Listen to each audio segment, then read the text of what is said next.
Аяқ астында өсіп жатқан бақбақ гүлінен осылай таза табиғи пайдалы шай жасау әдісімен сіздің бір ғана лүпіліңіз үшін аянбай рецептімен бөлісетін боламын. Бізге бақбақтың гүлі қажет болады.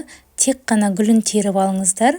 Оны 6-7 сағатқа қараңғы жерге қоя тұрамыз.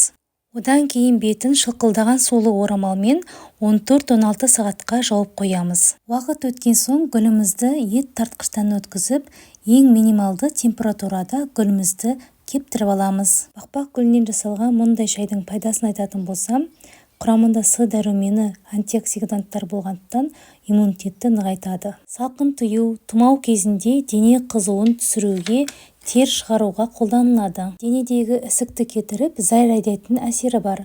Сондай-ақ жүйке жүйесін тыныштандырып, жеңіл өт айдайтын қасиеті де бар. Бақбақ гүлінен түрлі шай жасау тәсілінде описание бөліміне қалдыратын боламын.